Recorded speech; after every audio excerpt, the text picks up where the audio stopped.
Desert हो गया, गंगा का मैदान है, ब्रह्मपुत्र का मैदान है, और जो हमारा प्रायद्वीपीय पठार है वो पूरी तरीके से इसमें सारी जो हमारी फिजियोग्राफिक डिवीजन इंडिया के वो सभी के सभी दिखा रखे हैं। दिख रहा है सभी को? Yes sir. ओके, तो इसमें जो हमारा नेक्स्ट टॉपिक है वो प्रायद्वीपीय पठार है, पेनिनसुलर प्लेट्यू है। तो प्रायद्वीपीय पठार शुरू करने से पहले सबसे पहले हम डिस्कस करते हैं कि पेनिनसुला क्या होता है। मैप में दिखा रखा है, दर्शा रखा है, what is peninsula, a body of or piece of land enclosed on 3 sides by water jutting out from a larger body of land. तो एक भूमि का बड़ा भाग है जो 3 ओर से 3 साइड से जलीय भाग से घिरा हुआ हो। तो वह भूमि का एक बड़ा भाग जो 3 तरफ से जलीय भाग से घिरा हुआ हो वो प्रायद्वीप कहलाता है, पेनिनसुला कहलाता है। जब हम प्रायद्वीपीय पठार की बात करें, भारतीय प्रायद्वीप की बात करें, तो भारत का जो कुल क्षेत्रफल है वो 32 लाख स्क्वायर किलोमीटर है, और उसमें से 16 लाख स्क्वायर किलोमीटर प्रायद्वीपीय पठार का कुल क्षेत्रफल है।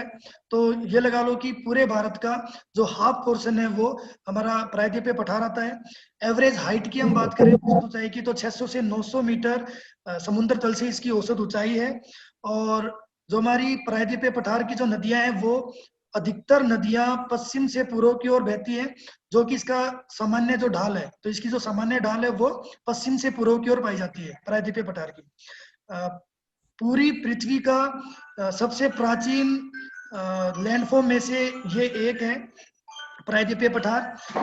प्रायद्वीपीय पठार is an aggregation of several smaller plateaus, hill range, interspersed with river basins and valley। तो इसकी तो मुख्य विशेषता है कि यहाँ पर छोटे छोटे पठार पाए जाते हैं।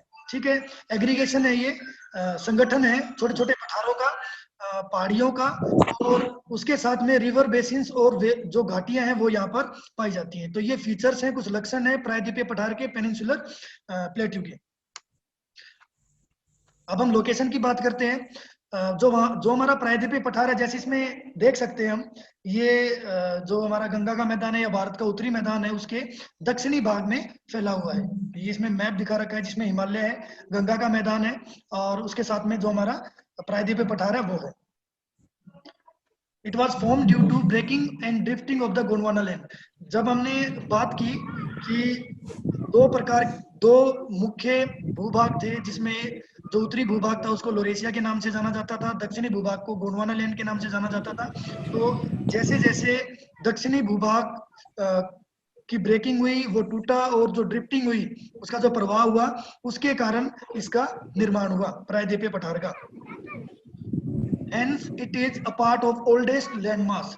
इसलिए कहा जाता है कि ये पूरी पृथ्वी के सबसे प्राचीन जो मुख्य भूमि थी या जो लैंडमास था उसका पार्ट है। इसमें दिखा रखा है कैसे इसका निर्माण हुआ और कैसे इसकी शिफ्टिंग हुई है। 71 मिलियन ईयर्स एगो, उसके बाद 55 मिलियन ईयर्स एगो, फिर 38 मिलियन ईयर्स एगो, और वर्तमान में जो इसका वर्तमान स्वरूप है वो 10 मिलियन ईयर्स एगो में इसका बना है।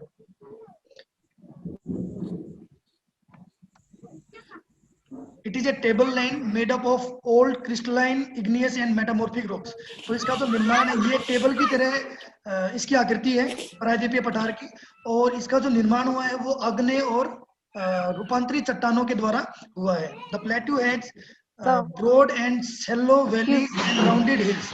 तो ये जो पठार है यहाँ पर, excuse me sir, excuse me sir, हाँ जी सर, दो हमारे पार्टिसिपेंट्स है, क्लासमेट्स हैं, उन्होंने अपना कैमरा और जो माइक्रोफोन है वो खुला छोड़ रखा, जिसकी वजह से क्लास में डिस्टरबेंस हो रही है। मैंने उन्हें पर्सनली भी मैसेज किया पर वो कोई नहीं, मैंने कर दिया उनको म्यूट कर दिया, मैंने म्यूट कर दिया है, कोई नहीं, बीच बीच में करता रहूंगा मैं।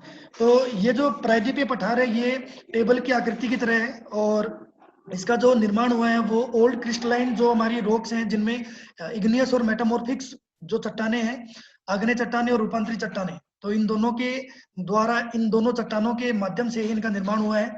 The plateau has broad and shallow valleys and rounded hills. तो यहाँ पर राउंडेड हिल्स या जो पहाड़ियां हैं गोल आकृति वाली वो पाई जाती है, गोलाकार पहाड़ियां पाई जाती हैं। उसके साथ में यहाँ पर जो शैलो वैलीज हैं, जो घाटियां हैं, वो यहाँ पर पाई जाती है, खुली खुली घाटियां यहाँ पर पाई जाती हैं।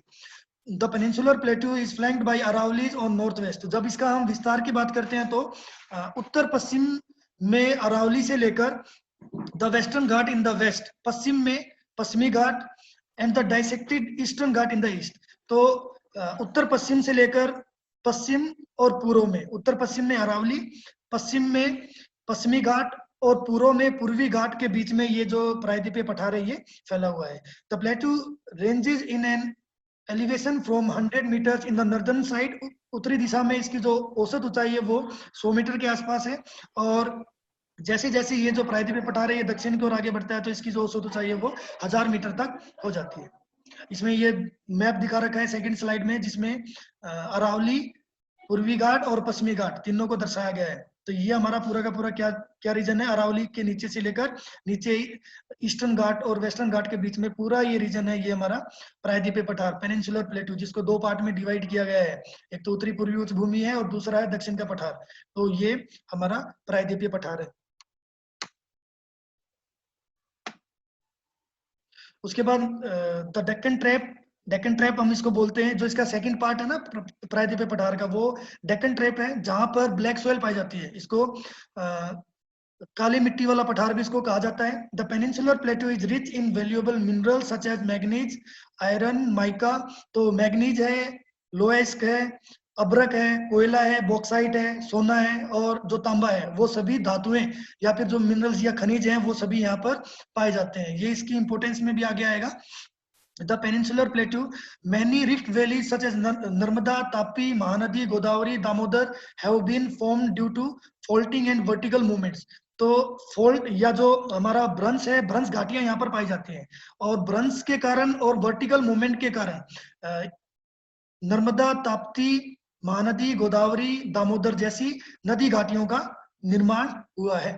इसमें दिखा भी रखा है नदी घाटियों के बारे में। जो हमारी रिफ्ट वैलीज है, खासकर भ्रंश घाटियां जो नदियों की, वो इसमें दिखा रखी है सेकंड स्लाइड में। डिवीजन ऑफ पेनिनसुलर प्लेट्यू, जब हम इसके डिवीजन की बात करते हैं, फिजियोग्राफिक डिवीजन, तो दो पार्ट्स में इसको डिवाइड किया जाता है। सेंट्रल हाईलैंड्स कहा जाता है, इसका दूसरा नाम उत्तरी पूर्वी उच्च भूमि है। नॉर्दर्न ईस्टर्न हाईलैंड्स के नाम से भी इसको जाना जाता है। तो जो इसका मेन पार्ट है वो सेंट्रल हाईलैंड्स है, और सेकंड पार्ट है वो है डेक्कन प्लेट्यू, दक्षिण का पठार। जो हमारा सेंट्रल हाईलैंड्स है उसके अंतर्गत मालवा का पठार, बुंदेलखंड का पठार, बघेलखंड का पठार और छोटा नागपुर के पठार को शामिल किया जाता है। जो दक्षिण का पठार है, दक्षिण के पठार के अंतर्गत Deccan trap, western Ghats, eastern Ghats और नॉर्थ ईस्ट एक्सटेंशन को हम शामिल इसमें करेंगे। जैसे इसमें दिखा रखा है peninsular plateaus in the peninsular plateau. सबसे पहले मारवाड़ का है, सेंट्रल आइलैंड्स है, बुंदेलखंड है, मालवा है, बघेलखंड है, छोटा नागपुर है। ये सभी के सभी हमारे पॉइंट बनेंगे, और इनको मानचित्र के माध्यम से, मैप के माध्यम से भी इसमें दर्शा रखा है। जैसे सेकंड स्लाइड में आप देखोगे तो इसमें सभी जो हमारे प्रायद्वीपीय पठार के भाग हैं उन सभी को इसमें दर्शा रखा है। ऐसे ही मानचित्र हमने बनाना है हमारे एग्जाम में। इसमें डेक्कन प्लेट्यू जो दक्षिण का पठार है उसको अलग से दिखा रखा है। दक्षिण के पठार को छोड़कर जो बाकी पूरा जो भाग हो जाएगा वो हमारा क्या हो जाएगा, सेंट्रल हाईलैंड्स के अंतर्गत आ जाएगा। सबसे पहले हम सेंट्रल आइलैंड्स की बात करते हैं। अभी अभी हमने देखा था ना, मालवा का पठार, बुंदेलखंड का, बघेलखंड का, छोटा नागपुर का। अब इनको अलग अलग हमने एक्सप्लेन करना है। सबसे पहले सेंट्रल आइलैंड्स की बात करें तो नॉर्दर्न पार्ट ऑफ पेनिनसुला, प्रायद्वीपीय पठार का जो उत्तरी भाग है उसको सेंट्रल हाईलैंड्स के नाम से जाना जाता है, जो विंध्याचल जो पर्वत श्रृंखला है उसके उत्तर में स्थित है। The flow of the reverse draining, यहाँ पर जो नदियां बह रही हैं जिसमें चंबल है, सिंध है, बेतवा है, केन है, तो ये नदियां यहाँ पर जो इसका ढाल है उसको प्रदर्शित करती हैं, जो साउथ वेस्ट से लेकर दक्षिण पश्चिम से लेकर उत्तर पूर्व की ओर इसका ढाल प्रदर्शित करता है। उसके बाद है बाउंड्रीज ऑफ सेंट्रल हाईलैंड्स। तो जब हम सेंट्रल हाईलैंड्स की सीमा की बात करें तो central highlands are bounded by Aravalli range in the north west, उत्तर पश्चिम में अरावली, गंगा का जो मैदान है ऑन द नॉर्थ, उत्तरी भाग गंगा के मैदान से, and Vindhya range on the south. तो दक्षिण में विंध्याचल पर्वत श्रृंखला, उत्तर में गंगा का मैदान, और उत्तर पश्चिम में अरावली पर्वत श्रृंखला इसकी बाउंड्री बनाती है, किसकी, सेंट्रल हाईलैंड्स की। The central highlands are wider in the west, तो पश्चिम में ये अधिक चौड़ा है, केंद्रीय उच्च भूमि, और जैसे जैसे हम पूर्व की तरफ जाते जाएंगे तो इसकी जो चौड़ाई है वो कम होती जाएगी, ये नैरो होता जाएगा। सबसे पहला हमारा जो पठार आएगा वो मालवा का पठार है। इसमें मैप भी दिखा रखा है, स्पेशल 2 मैप इसमें लगा रखे हैं मालवा के पठार के। तो जैसे हम देख सकते हैं, the Malwa plateau forms western part of the central highlands.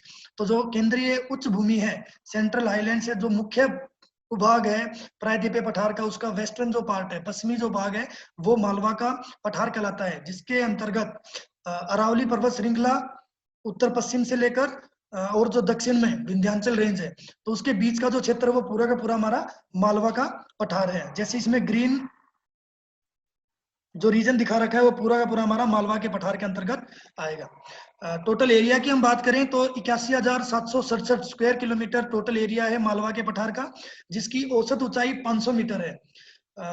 The landscape slope downwards towards the north and north east. तो ये जो इसका जो स्लोप है वो उत्तर से लेकर उत्तर पूर्व की ओर इसका स्लोप अधिक है। The Chambal river and its tributaries drain most of the Malwa plateau. तो जो मालवा का पठार है, यहाँ की जो मुख्य नदी है, एक चीज है जो हमारा जितने भी हमने पठार करने हैं उसमें हमने मुख्य रूप से नदियों के नाम जरूर बताने हैं, क्योंकि वहां पर भ्रंश घाटियों का निर्माण यहाँ पर हुआ है। तो जितनी भी नदियां हैं वो प्रायद्वीपीय पठार की जो संरचना है उस पर महत्वपूर्ण योगदान देती है। तो चंबल नदी है और इसकी जो ट्रिब्यूटरीज है, सहायक नदियां हैं, वो मालवा के पठार को ड्रेन करती हैं, पानी पहुंचाती हैं। इंपोर्टेंट सिटीज की हम बात करें तो इंदौर, भोपाल, उज्जैन, सागर, रतलाम और देवास, ये महत्वपूर्ण नदी हैं, महत्वपूर्ण सिटीज हैं, महत्वपूर्ण शहर हैं जो मालवा के पठार के क्षेत्र के अंतर्गत आते हैं। सेकंड आ जाएगा हमारा बुंदेलखंड का पठार।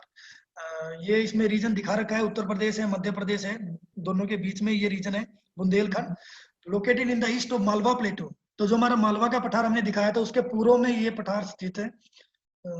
तो Bundelkhand it spread over southern Uttar Pradesh and northern Madhya Pradesh. तो उत्तर प्रदेश का दक्षिणी भाग और मध्य प्रदेश का जो उत्तरी भाग है वो बुंदेलखंड के पठार का निर्माण करता है। टोटल जोग्राफिकल एरिया की हम बात करें तो 70,000 स्क्वायर किलोमीटर टोटल इसका जोग्राफिकल एरिया है, भौगोलिक क्षेत्र है।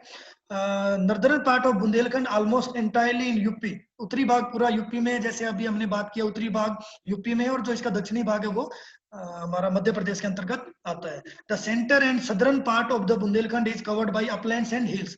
तो इसका केंद्रीय भाग और दक्षिणी भाग है, यहाँ पर उच्च भूमियां पाई जाती हैं और पहाड़ियां पाई जाती हैं बुंदेलखंड की। केन, बेतवा, ये महत्वपूर्ण नदियां हैं जो दक्षिण से पूर्व की ओर बहती हैं। केन, बेतवा। इंपोर्टेंट सिटीज की हम बात करें तो कानपुर है, इलाहाबाद है, वाराणसी है और सागर है। ये बुंदेलखंड के पठार की महत्वपूर्ण शहर है। नेक्स्ट आ जाएगा बुंदेलखंड का पठार। जैसे हम बुंदेलखंड का पठार देखें तो इसके पूर्व में, अब हमने लगातार पूर्व में जाते जाना है, तो ये हमारे क्या आ जाएंगे, केंद्रीय उच्च भूमि, सेंट्रल आइलैंड्स आ जाएंगे, जो प्रायद्वीपीय पठार का पहला मुख्य भाग है। Located in the east of Bundelkhand प्लेटू। तो अगर मालवा का पठार की लोकेशन अगर एग्जैक्ट लेते हैं तो उसके बाद ये पूरा का पूरा मैप हमारा प्रायद्वीपीय पठार का इजीली बन जाएगा, आसानी से बन जाएगा। तो बुंदेलखंड के पठार के पूर्व में ये जो पठार है उसको बुंदेलखंड का पठार कहा जाता है। ए रीजन ऑफ सेंट्रल इंडिया, केंद्रीय भारत का या सेंट्रल इंडिया का ये मुख्य भाग है। In north eastern Madhya Pradesh and adjacent southern part of Uttar Pradesh. तो उत्तर प्रदेश का दक्षिणी भाग और उत्तरी पूर्वी मध्य प्रदेश का जो क्षेत्र है वो हमारा बुंदेलखंड का क्षेत्र आता है, बुंदेलखंड का पठार आता है। टोटल जोग्राफिकल एरिया, भौगोलिक क्षेत्र की हम बात करें तो 14,323 वर्ग किलोमीटर पर यह क्षेत्र फैला हुआ है। The river Son, the Maikal ranges. तो ये मैकाल जो रेंज है, मैकाल का जो क्षेत्र है उससे लेकर छत्तीसगढ़, और जो नदी है सोन नदी, वो यहाँ की मुख्य नदी है जो ड्रेन करती है बुंदेलखंड के पठार को। और इसकी जो औसत ऊंचाई है वो 550 से लेकर 1033 मीटर इसकी औसत ऊंचाई है इस पठार की। यहाँ पर जो जुरेसिक एज था, जो 80 मिलियन साल पहले जो जुरेसिक एज माना जाता है, तो उसके जो पत्थर हैं, उसके जो स्टोन्स हैं वो यहाँ पर इस पठार में पाए जाते हैं। Most of the coal deposits of Madhya Pradesh are found in this area. तो जैसे जब हम कोयले का वितरण इसमें करेंगे, मिनरल्स या फिर एनर्जी रिसोर्सेज के बारे में जब हम पढ़ेंगे तो कोयले का जिक्र आएगा, कोल प्रोडक्शन का, कोल डिपोजिशन का, कोल रिजर्व का जिक्र आएगा। तब हम इसमें देखेंगे कि मध्य प्रदेश का जो बुंदेलखंड रीजन है वहां पर कोल डिपोजिट्स मैक्सिमम पाए जाते हैं। It houses tribal dense forest and many wild animals. The Kanha National Park is located in this area. Important cities की बात करेंगे तो शहडोल है और उमरिया है। तो ये मुख्य शहर हैं और कान्हा नेशनल पार्क मध्य प्रदेश का महत्वपूर्ण एक नेशनल पार्क है, वो बघेलखंड के क्षेत्र के अंतर्गत आता है। ट्राइब्स यहाँ पर जनजातियां पाई जाती हैं, डेंस फॉरेस्ट पाए जाते हैं और कई प्रकार के वाइल्ड एनिमल्स यहाँ पर पाए जाते हैं। ये इसकी जब हम फीचर्स करेंगे या इंपोर्टेंस करेंगे उसके अंतर्गत आएगा ये सारी। नेक्स्ट है हमारा छोटा नागपुर का पठार। छोटा नागपुर का पठार इसे मिनरल हार्टलैंड ऑफ इंडिया के नाम से जाना जाता है। ये जो छोटा नागपुर का पठार है वो ईस्टर्न इंडिया में इसका जो ज्योग्राफिकल एरिया है वो पड़ता है, which cover much of Jharkhand state as well as adjacent part of Orissa, West Bengal, Bihar and Chhattisgarh. तो बिहार, छत्तीसगढ़, उड़ीसा, वेस्ट बंगाल और झारखंड यहाँ का जो रीजन है जहां पर भारत के सबसे अधिक वेरिएशन में मिनरल्स पाए जाते हैं, वो रीजन हमारा छोटा नागपुर का पठार है, जिसको हम मैप में भी देख सकते हैं, दिखा रखा है, एक लाइन के माध्यम से दिखा रखा है, छोटा नागपुर लिख रखा है। तो ये पूरा का पूरा रीजन हमारा आ जाएगा छोटा नागपुर का पठार। द छोटा नागपुर प्लेट्यू, जो हमारा छोटा नागपुर का पठार है वो इंडो गंगेटिक प्लेन के नॉर्थ और ईस्ट में स्थित है। तो उत्तर पूर्व में जो हमारा सिंधु गंगा का मैदान है उसके उत्तर और पश्चिम में ये छोटा नागपुर का मैदान स्थित है। और and the basin of the Mahanadi river lies in to the south, और जो महानदी नदी का जो द्रोणी है, जो बेसिन है, वो इसके दक्षिण में स्थित है। The total area is approximately 65,000 square kilometre. तो 65,000 वर्ग किलोमीटर के क्षेत्रफल में ये छोटा नागपुर का पठार फैला हुआ है, जिसकी जो औसत ऊंचाई है वो 300 मीटर से लेकर 1100 मीटर है।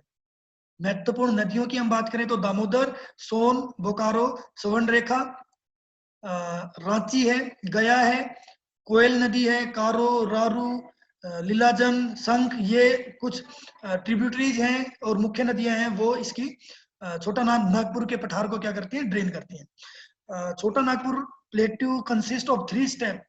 तो ये यहाँ पर इसकी जो विशेषता है, इसको 3 पार्ट्स में डिवाइड किया जाता है। जब हम बात करें छोटा नागपुर के पठार को तो द छोटा Nagpur plateau is divided into 3 सब प्लेट्यूज, जिसमें पहला आ जाएगा पार्ट रीजन बोलेंगे, दूसरा आ जाएगा रांची का पठार और हजारीबाग का पठार, और तीसरा आ जाएगा हमारा मनभूम, और ये जो हमारा सिंहभूम रीजन है, मनभूम और सिंहभूम रीजन। तो ये छोटा नागपुर के पठार को 3 पार्ट में डिवाइड करेंगे। पार्ट का क्षेत्र है रांची और हजारीबाग का क्षेत्र है, और तीसरा हो जाएगा मनभूम और सिंहभूम का जो क्षेत्र है। छोटा Nagpur plateau is a store house of minerals like mica, अभ्रक जिसको हम बोलते हैं, बॉक्साइट, कॉपर, तांबा, चूने का पत्थर, लाइमस्टोन, आयरन और लोएस्क और कोयला। तो ये सभी रिसोर्सेज या फिर जो मिनरल रिसोर्स हैं, एनर्जी रिसोर्स है, वो यहाँ पर पाए जाते हैं। महत्वपूर्ण शहरों की हम बात करें, इंपोर्टेंट सिटीज की, झरिया है, रानीगंज है, बोकारो है, रामगढ़ है, कर्णपुरा है, जमशेदपुर है, आसनसोल है। तो ये सभी के सभी जो सिटीज है वो छोटा नागपुर के पठार में मिलते हैं, के मुख्य शहर हैं। डेक्कन प्लेटू, तो पहला हमारा यहाँ पर कवर होता है सेंट्रल आइलैंड्स, जिसके अंतर्गत हमने मालवा का पठार किया, बुंदेलखंड का पठार किया, बघेलखंड का पठार किया और छोटा नागपुर का पठार किया। तो ये 4 मुख्य पार्ट हैं। उसके बाद दक्षिण का पठार, the southern part of the peninsula south of the Vindhyas is known as Deccan plateau. तो जो हमारा प्रायद्वीपीय पठार का दक्षिणी भाग है उसको दक्षिण का पठार कहते हैं। जैसे नाम से ही स्पष्ट है कि डेक्कन प्लेटू, दक्षिण का पठार। तो ये हमारा हो जाएगा पेनिनसुला का जो हमारा प्रायद्वीपीय पठार है उसका दक्षिणी भाग दक्षिण का पठार कहलाता है। विंध्यांचल के दक्षिणी, जो विंध्यांचल पर्वत श्रृंखला उसके दक्षिण में ये स्थित है। The Deccan प्लेटू is bounded by, अब किस किस के बीच में स्थित है ये देख सकते हैं हम। विंध्यांचल है, विंध्यांचल के साथ में ईस्टर्न घाट, वेस्टर्न घाट नीचे की हम अगर देखें तो पूर्वी घाट, पश्चिमी घाट, और विंध्यांचल के बीच में इसमें सेकंड जो मैप उसमें दिखा रखा है Deccan प्लेटू।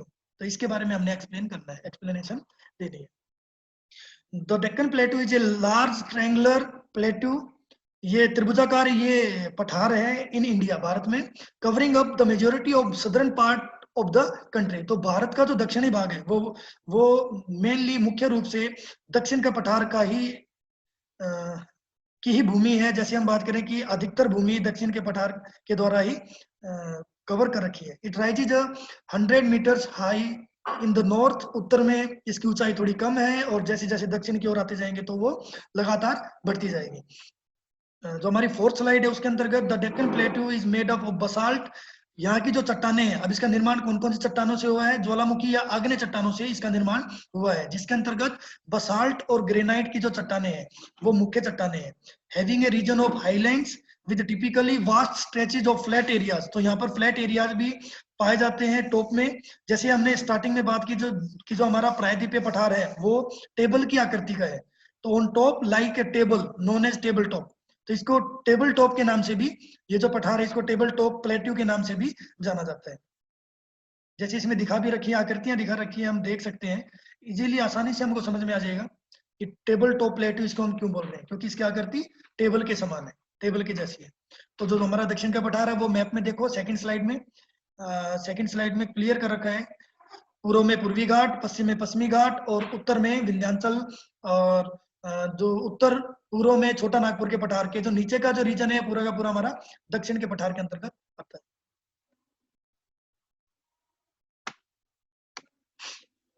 Most Deccan plateaus rivers flows from west to east. तो अधिकतर जो नदियां हैं वो पश्चिम से पूर्व की ओर बहती हैं, और जो अपना पानी है वो बे ऑफ बंगाल में, बंगाल की स्पेलिंग इसमें गलत है, बंगाल की खाड़ी में जो अपना पानी है वो डाल देते हैं। तो ये जो स्लोप है इसका, ये क्या हो जाएगा हमारा वेस्ट टू ईस्ट जो ढाल है वो है, इसीलिए ये नदियां हैं वो पश्चिम से पूर्व की ओर अधिकतर नदियां बहती हैं इसकी। The Godavari and its tributaries. तो गोदावरी, कृष्णा, कावेरी ये इसकी मुख्य नदियां हैं। The climate of the region varies from semi arid climate in the north. तो इसके उत्तर में अर्ध शुष्क जलवायु पाई जाती है, टू ट्रॉपिकल उष्णकटिबंधीय जलवायु से लेकर, in most of the region with distinct wet and dry season. और अधिकतर जो क्षेत्र है यहाँ पर नमी वाला और जो शुष्क जो सीजन है जो वो इसमें पाया जाता है। Rainfall during monsoon season from about June to October. तो जो रेनफॉल है वो, या जो बारिश है वो मॉनसून के समय में होती है, जो मुख्य रूप से जून और अक्टूबर के बीच में होती है। March to June can be very dry and hot with temperature exceeding 40 degree Celsius regularly. तो इसका जो मध्य भाग है, तो यहाँ पर मार्च से लेकर जून के बीच में 40 डिग्री सेल्सियस तक टेम्परेचर यहाँ पर पाया जाता है। शुष्क और उष्ण जलवायु यहाँ पर मिलती है। उसके बाद the Deccan is rich in minerals. जब हम इसकी कैरेक्टरिस्टिक्स या फीचर्स की बात करेंगे तो यहाँ पर खनिज पदार्थ की मात्रा अत्यधिक पाई जाती है। प्राइमरी मिनरल्स और found in this region are mica, iron ore, तो अभ्रक पाया जाता है, लोएस्क पाया जाता है, सोना पाया जाता है, और दूसरी जो धातुएं हैं वो यहाँ पर पाई जाती हैं। All river basins are good for agriculture. तो यहाँ की जितनी भी नदी घाटियां हैं वो कृषि के दृष्टिकोण से बहुत महत्वपूर्ण है, बहुत सही है, क्योंकि यहाँ पर भी जैसे गंगा के मैदान में उपजाऊ मिट्टी पाई जाती है, यहाँ पर भी नदी घाटियों में उपजाऊ मिट्टी पाई जाती है। The chief crop is cotton, क्योंकि इसको जो काली मिट्टी है वो यहाँ पर अत्यधिक मात्रा में मिलती है, ज्यादा इसका कंसेंट्रेशन है, तो इसको कपासी मिट्टी भी कहा जाता है। और वर्तमान समय में जो शुगर केन कल्टीवेशन है, गन्ने की कृषि है, वो उत्तर भारत से दक्षिण भारत की ओर काली मिट्टी की ओर लगातार ट्रांसफर होती जा रही है, क्योंकि दक्षिण भारत का जो गन्ना है वो अधिक मीठा होता है। राइस कल्टीवेशन भी यहाँ पर की जाती है, और राइस के अलावा भी कई क्रॉप्स का प्रोडक्शन यहाँ पर किया जाता है। महत्वपूर्ण शहरों की हम बात करें तो हैदराबाद है, बेंगलोर है, पुणे है, नागपुर है, औरंगाबाद है, मैसूर, कोल्हापुर, सतारा, हम्पी, बीजापुर, ये सभी दक्षिण के पठार के मुख्य भाग है। उसके बाद आता है Deccan trap, north western part of the Deccan प्लेटू which is made up of lava flow. तो लावा के माध्यम से, लावा के द्वारा जो उत्तर पश्चिमी भाग है दक्षिण के पठार का, वो डेक्कन ट्रैप कहलाता है। ये 2 नंबर में क्वेश्चन आता है, लिख सकते हो आप कि दक्षिण के पठार का उत्तरी पश्चिमी भाग जिसका निर्माण लावा के बहाव से हुआ है, लावा के फ्लो से हुआ है, उसको डेक्कन ट्रैप कहा जाता है। इसमें मैप में दर्शा भी रखा है।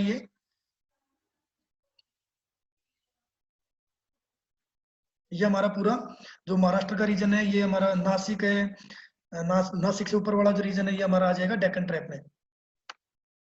Deccan trap, the Deccan Traps are a large igneous province located on the Deccan Plateau of west central India. It is one of the largest volcanic features on the earth. They consist of multiple layers of solidified flood basalt that together are more than 2000 million years ago. तो 2000 million years ago से पहले के ये यहाँ पर deposits पाए जाते हैं, जहाँ पर वोल्केनिक फीचर्स यहाँ पर मिलेंगे ज्यादा, और बसाल्ट जो चट्टाने हैं, जो आग्नेय चट्टानों का एक मुख्य प्रकार है, वो यहाँ पर मिलती है, क्योंकि इसका जो डेक्कन ट्रैप है, इसका निर्माण ज्वालामुखी के द्वारा निकले गए जो लावा है उसके जमाव से हुआ है।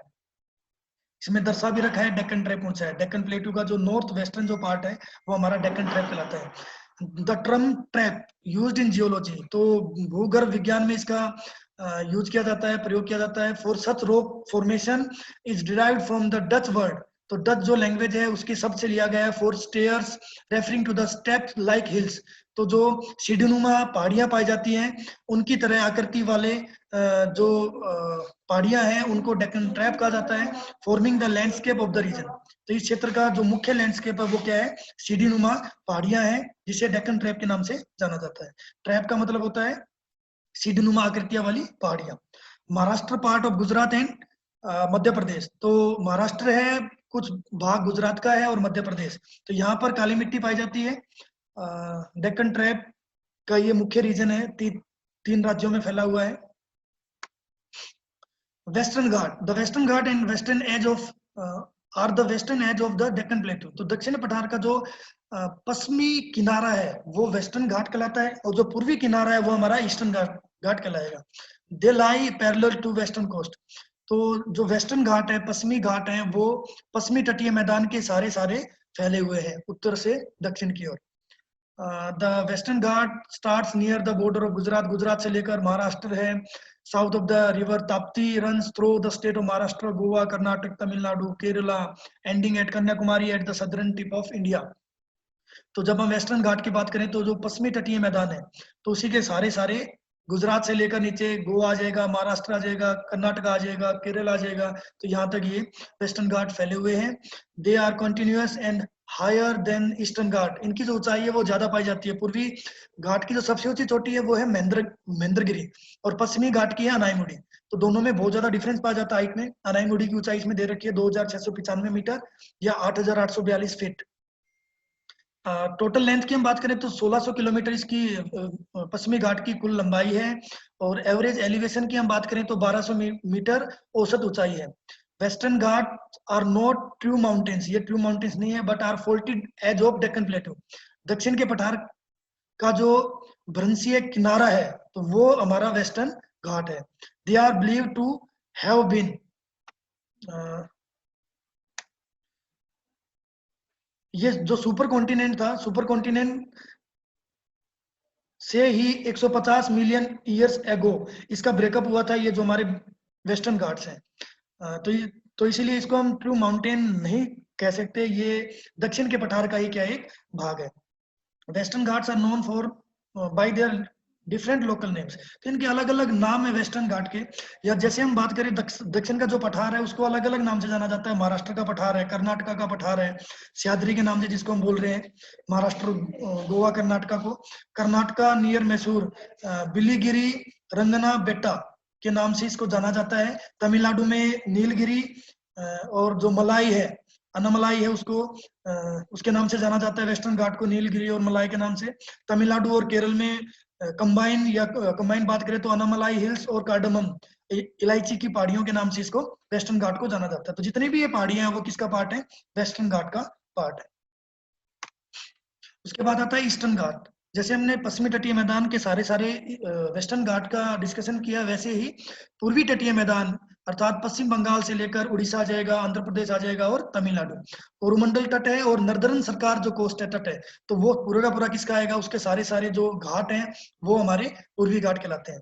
तो eastern ghats are the eastern edge of Deccan plateau, दक्षिण के पठार के पूर्वी जो किनारा है वो हमारा पूर्वी घाट है। They lie parallel to the eastern coast, तो जो पूर्वी तटीय मैदान है उनके सारे उनके समानांतर रूप से ये जो हमारे ईस्टर्न घाट्स है वो फैले हुए हैं।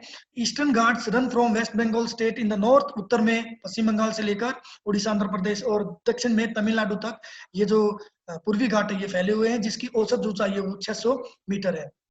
The eastern ghats are discontinuous and irregular and dissected by rivers, तो ये अलग अलग भागों में डिवाइड है, रेगुलर शेप इसकी नहीं पाई जाती पूर्वी घाट की। और नदियां जो है इसमें महत्वपूर्ण नदियां गोदावरी है, महानदी है, कृष्णा है, कावेरी है, ये इसको अलग अलग भागों में डिवाइड करती है, नदी घाटियों में डिवाइड करती है। और ये जितने भी ये चारों मुख्य जो नदियां हैं उनका पानी बंगाल की खाड़ी में गिरता है। Eastern ghat, the eastern ghats are older than the western ghats. तो ये जो ईस्टर्न घाट्स है, पूर्वी घाट है, ये वेस्टर्न घाट से प्राचीन माने जाते हैं। Palkonda hills, Javadi hills, Shevaroy hills are located to the south east of the eastern ghats. तो पूर्वी घाट के दक्षिण पूर्व में ये जो पहाड़ियां हैं, पालकोंडा की, जवाडी की, सेवराई की, ये स्थित हैं, अवस्थित है। North east extension of plateau, जो आखिरी का जो पॉइंट था, सबसे आखिरी पॉइंट था, वो था north east extension of plateau. प्रायद्वीपीय पठार का जो उत्तरी पूर्वी एक्सटेंशन है, या दक्षिण के पठार का जो उत्तरी पूर्वी एक्सटेंशन है, वो हमारा कार्बी एग्लोंग या मेघालय का पठार वो कहलाता है। इसको शिलोंग का पठार भी कहा जाता है। Karbi Meghalaya plateau is in fact an extension of the main Indian peninsular plateau and are originally two different plateaus। इसके अंतर्गत दो मुख्य पठार हैं, ये बिल्कुल अलग पोर्शन है, लेकिन इसकी जो चट्टानें हैं वो प्रायद्वीपीय पठार की चट्टानों के समय की ही चट्टानें है, इसीलिए इसको हिमालय के अंतर्गत ना लेकर प्रायद्वीपीय पठार के अंतर्गत लिया गया। इसको दो भागों में डिवाइड किया जाता है, दो पठारों में डिवाइड किया जाता है। पहला है कार्बी एग्लोंग का पठार, दूसरा है मेघालय का पठार। इसमें दिखा भी रखा है, दोनों अलग अलग दर्शा रखे इसमें।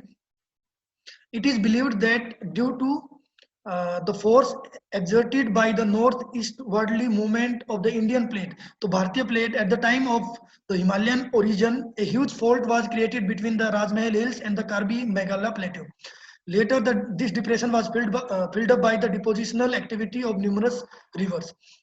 तो इसका जो निर्माण है वो कई नदियों के द्वारा, जो नदियां ये टर्सरी युग की चट्टानें यहाँ पर पाई जाती है। तो नदियों के द्वारा जमाव के माध्यम से ये जो पठार है, इसकी आकृति बनी है, लगातार जमाव होता गया और एग्रेडेशन के कारण ये इस पठार का निर्माण हुआ है। और इसका निर्माण हिमालय के साथ ही हुआ था, हिमालय की उत्पत्ति के साथ ही हुआ था, जब एक फोल्ट, एक भ्रंश घाटी का निर्माण हो गया था। किसके बीच में? राजमहल की पहाड़ियों के बीच में और कार्बी मेघालय की पहाड़ियों के बीच में। The north east extension of plateau की जब हम तीसरे स्लाइड की बात करें, today the Meghalaya and Karbi Anglong plateau remains detached from the main peninsular block. तो ये जो मुख्य प्रायद्वीपीय पठार की जो भूमि है, जो ब्लॉक है, उससे बिल्कुल अलग हटके पाया जाता है। This area receives maximum rainfall from the south west monsoon. दक्षिणी पश्चिमी मानसून के द्वारा सबसे अधिक जो वर्षा है वो ये जो पठार है वो प्राप्त करता है। मोचिनराम या फिर हम कहें चेरापूंजी इसी पठार का एक मुख्य भाग है। लास्ट में हम एक पॉइंट करेंगे कि फीचर्स या फिर हम कहें कि characteristics of Meghalaya plateau, Meghalaya के सॉरी ये जो हमारा पेनिनसुलर प्लेट्यू है, इसकी कैरेक्टरिस्टिक्स क्या क्या है, विशेषताएं क्या क्या है, जिसके अंतर्गत हमने minerals, power house of minerals की बात करेंगे, एनर्जी रिसोर्स की बात, ये अलग अलग पॉइंट बन जाएंगे। खनिज पदार्थ अत्यधिक मात्रा में पाए जाते हैं, ऊर्जा संसाधन यहाँ पर पाए जाते हैं खनिज पदार्थों में, जैसे लोहेस्क है, कॉपर है, तांबा जिसको हम बोलते हैं, अभ्रक है, बॉक्साइट है, और एनर्जी रिसोर्सेज में कोयला, पेट्रोलियम, तो ये यहाँ पर पाए जाते हैं। उसके साथ में उपजाऊ मिट्टी भी यहाँ पर पाई जाती है। नदियां पाई जाती हैं, अत्यधिक नदियां हैं। ईस्ट फ्लोइंग रिवर्स भी हैं बंगाल की खाड़ी में गिरने वाली, और वेस्ट फ्लोइंग रिवर्स भी हैं अरब सागर में गिरने वाली, तो ये नदियां भी यहाँ पर पाई जाती हैं।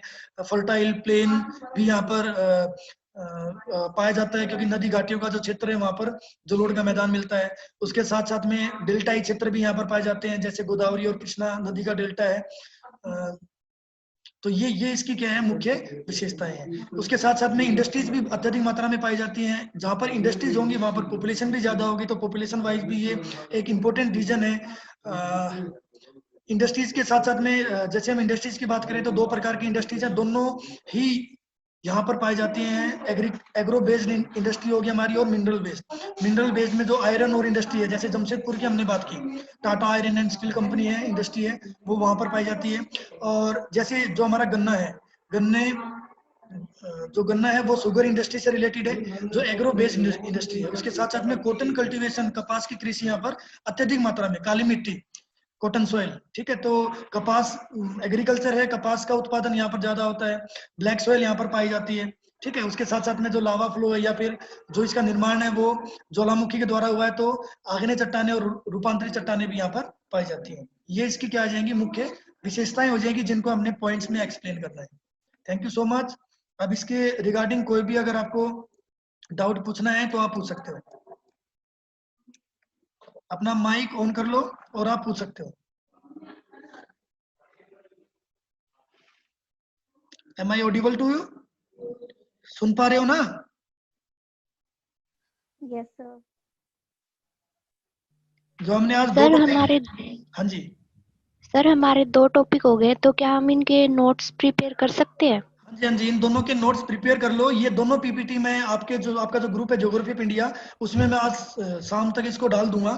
ठीक है, तो ये सारे के सारे आप प्रिपेयर कर सकते हो। Okay sir.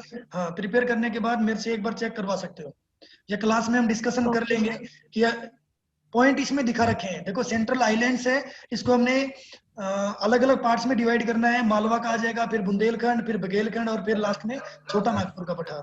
पूर्व में जो मेघालय है वो पूरा का पूरा क्या आ जाएगा, मेघालय का पठार, जिसको हम 2 पार्ट में डिवाइड कर देंगे बीच में से। एक आ जाएगा कार्बी एंगलोंग का पठार, एक हो जाएगा मेघालय का पठार। दक्षिण में दक्षिण का पठार है, दक्षिण के पठार को भी अलग अलग पार्ट्स में डिवाइड करेंगे। डेक्कन ट्रैप हो जाएगा, जो नॉर्थ वेस्टर्न पार्ट है दक्षिण के पठार का।